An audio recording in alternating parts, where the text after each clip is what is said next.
Picture this. A young man sets off to sea with a single goal in mind, one to become king of the pirates. Along the way, he encounters terrible foes and, one after another, assures his friends and comrades how capable he is by defeating them.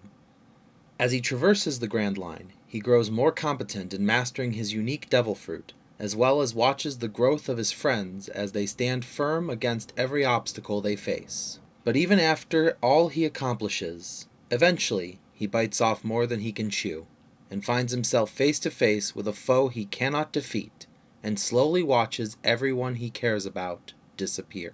This is the story of Gecko Moria. Hello Internet, I am the Hero of Julios, once again with another video of, well, just general One Piece thoughts. Moria is one of my favorite warlords in both style and ability.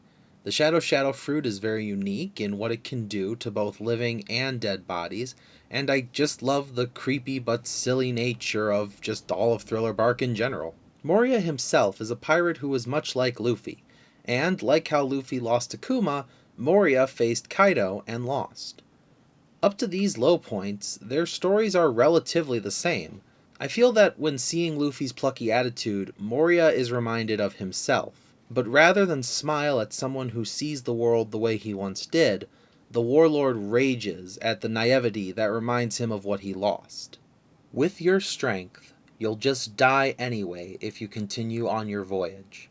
You're not fit for the new world. It seems that you have a couple of good underlings, but you'll lose them all. I was like you once, trusting in my famous and talented crew, but I concluded long ago that it wasn't enough. You can never count on your crew because they are mortal. Zombies are already dead, so they have nothing to lose. Zombies are immortal. Even if they are purified, they are expendable soldiers and can easily be replaced. Does this excuse the things he's done? No, obviously not. But let's think about what the grief of loss can do to a person. Moria started a zombie army because they were immortal, yes, but also because he was afraid of losing his crew again. My biggest affirmant to this is that Moria, who still had a fear of the Four Emperors thanks to Kaido, barged into Blackbeard's home solely to bring back Absalom. Who else barged into an emperor's territory for a crewmate? I'm not saying that Moria is a good person, or ever will be. He had issues for a very long time, but if you step back and look at him, Moria and Luffy are a lot alike. Maybe that's why I like him so much, what with Luffy being my favorite Straw Hat. After losing it all, he drove himself to a dark place. Possibly a breaking point that snapped him into the lazy warlord that we see today.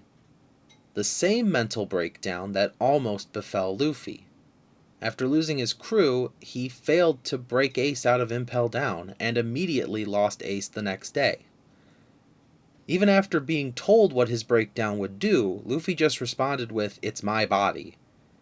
If he had been left alone, with no one to remind him of his crew, Luffy may have found himself at the shore of Amazon Lily, faced with a very dark way out. Moria didn't have a Jinbei. Moria didn't have a crew. Moria had no reason to keep fighting. Moria, whose parallels are very close to Luffy's, is a perfect example of what happens when you lose everything. Even if you get back up, you're never quite the same person you once were. As for the other mysterious four, I'm not sure if they're just subordinates to him. Maybe Hogback is more of a business partner, but you don't storm an emperor's base for just a simple employee like Absalom. As for Perona, I'm not entirely sure if he sees her like a daughter or anything. He and the other two might have been out looking for her, but that's just my speculation. Although we do know she's looking for him. All in all, from what little we know about Moria's history, one thing can be said.